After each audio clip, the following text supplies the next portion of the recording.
કરીએ.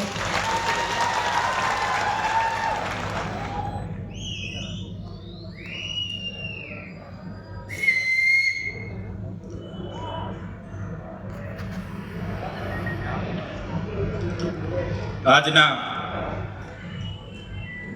ક્ષેત્રીય બૂથ કાર્યકર્તા સંમેલનમાં અહીં મંચસ્થ ઉપસ્થિત તમામ સન્માનીય પદાધિકારીગણ અને મારી સામે ઉપસ્થિત થયેલા તમામ ક્રાંતિકારી સંઘર્ષના સાથીઓ, મીડિયાના મિત્રો, પોલીસના અધિકારીઓ, બધા જ જે પણ લોકો અહીંયા ઉપસ્થિત છે, અમને સાંભળે છે, એમને ચૈતર વસાવાના જોહાર કરું છું, ઉલગુલાલ જિંદાબાદ કરું છું. સાથીઓ, આગળ મનોજભાઈએ કીધું કે અમદાવાદના કાર્યક્રમમાં પણ આપણા બેનરો, આપણા હોર્ડિંગો, આપણા ઝંડાઓ ઉખાડીને લઈ ગયા, ફેંકી દીધા. બરોડામાં પણ ઘણી જગ્યાએ આવું થયું છે. ત્યારે આજે આ વડોદરાની સંકલ્પ ભૂમિ પરથી જે પ્રકારે બાબા સાહેબ આંબેડકરે આ વડોદરાની ધરતી પરથી સંકલ્પ લીધો અને આખા દેશના લોકોને ન્યાય આપવાનું કામ કર્યું, સંવિધાન બનાવ્યું, એ જ પ્રકારે આજે આપણે બધાએ આ ધરતી પર, આ સયાજીરાવ ગાયકવાડની ધરતી પર, આ સંસ્કારી નગરી વડોદરાની ધરતી પરથી આપણે સંકલ્પ લેવાનું છે કે આવનારી 2027માં આ તાનાશાહી ભાજપની સરકારને ઉખેડીને અમે પણ ફેંકી દઈશું.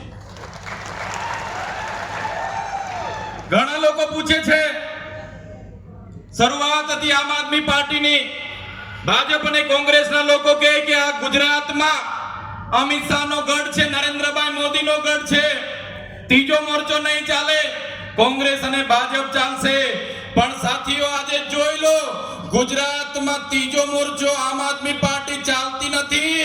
આમ આદમી પાર્ટી આજે ગુજરાતમાં દોડી રહી છે.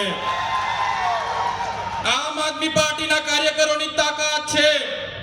આ ભાજપ, એમની તાનાશાહી સરકાર, એમના મંત્રી તંત્રી, એમના અધિકારીઓ, એમના પોલીસ અમારા સાથી કાર્યકરોને, અમારા જેવા લોકો સાથે કેસની ખેલ રમત રમે છે, જેલની રમતો રમે છે. અમને જેલમાં નાખવાની વાતો થાય છે, ખોટી એફઆઈઆરો કરે છે. પણ એ તાનાશાહી ભારતીય જનતા પાર્ટીને અમે કહેવા માંગીએ છીએ, અમે તમારાથી, તમારી જેલોથી ડરવા વાળા લોકો નથી. અમે તમારી સામે લડવા વાળા લોકો છે. લડીશું અને ગુજરાતની જનતાને ન્યાય અપાવવાનું કામ કરીશું. કેટલાક મીડિયા વાળા મિત્રો એજન્ડા લઈને આવે છે, નેતાઓના એજન્ડામાં અમને પૂછે છે, તમારી આમ આદમી પાર્ટી આવનારા દિવસોમાં સરકારમાં આવશે તો શું કરશે? અમારી આમ આદમી પાર્ટી આવનારા દિવસોમાં સરકારમાં આવશે તો એક કર્મચારીઓના કામ કરશે, જે વર્ષો જૂના કર્મચારીઓની માંગણી છે. એ કર્મચારીઓની માંગણી, એ ચાહે આઉટસોર્સિંગ કર્મચારીઓ હોય એમને કાયમી કરવાની, એ ચાહે જૂની પેન્શન યોજના લાગુ કરવાની હોય, એ ચાહે ફિક્સ પગારદારોની વાત હોય, આમ આદમી પાર્ટી 2027માં આવશે તો પહેલું કામ ગુજરાતના કર્મચારીઓને ન્યાય આપવાનું કામ આમ આદમી પાર્ટી કરશે.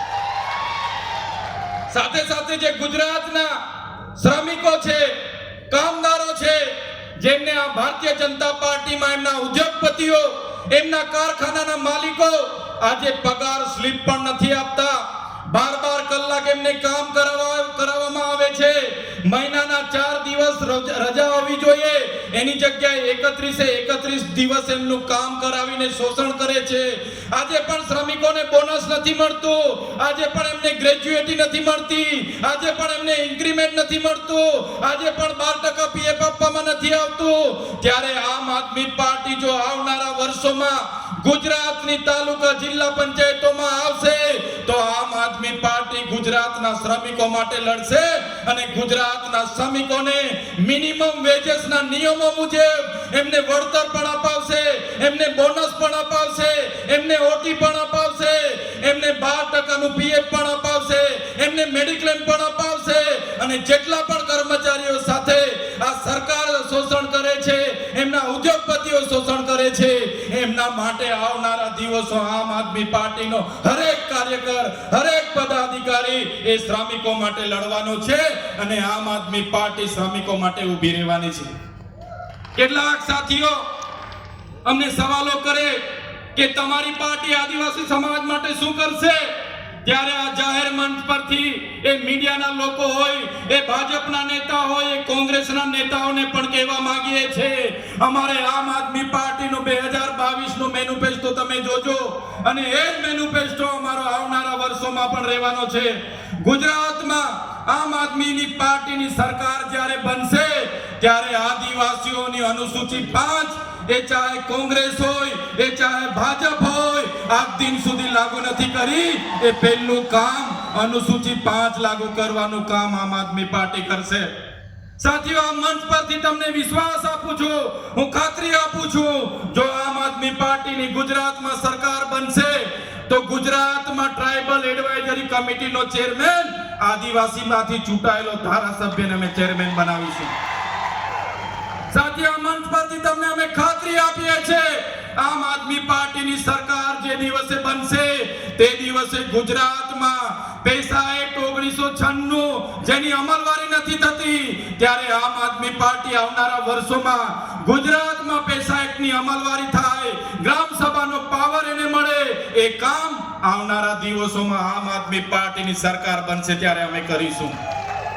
આજે ગુજરાતમાં 1 લાખથી પણ વધારે આદિવાસી ખેડૂતોને જંગલની જમીનો ખેડે છે, પણ એને વન અધિકાર અધિનિયમ 2006 અંતર્ગત આજ દિન સુધી એમને સનતો નથી મળી. ત્યારે આ મંચ પરથી અમે ખાતરી આપીએ છીએ, આવનારા દિવસોમાં આમ આદમી પાર્ટી તાલુકા જિલ્લાઓમાં આવશે.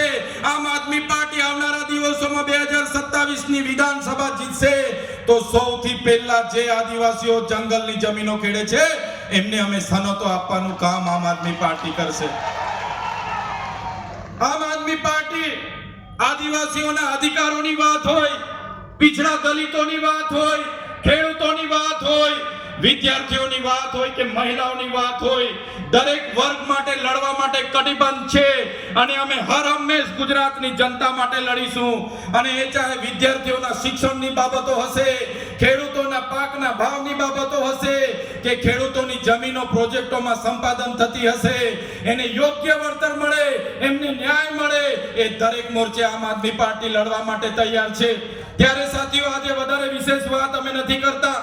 आज मान्य केजरीवाल जी अपनी मध्य पधारनार छे, एमने आपणे सांभळवाना छे, एमनो उत्साह मनोबळ વધારવાના છે। પણ આજે જે બાબા સાહેબ આંબેડકરે જે આ સંકલ્પ લીધો તો એ ભૂમિ પર આપણે ઉપસ્થિત થયા છે, ત્યારે આ તાનાશાહી સરકાર સામે આપણે ન ઝુકેંગે ના ડરેંગે અને લડેંગે ના નારા સાથે ના સંકલ્પ સાથે ગુજરાતની જનતાને ન્યાય અપાવવા માટે આપણે આગળ વધવાનું છે। હું વિશેષ વાત નથી કરતો, एक नाना सूत्र साथे मारी वाणी ने हूँ विराम आपीश।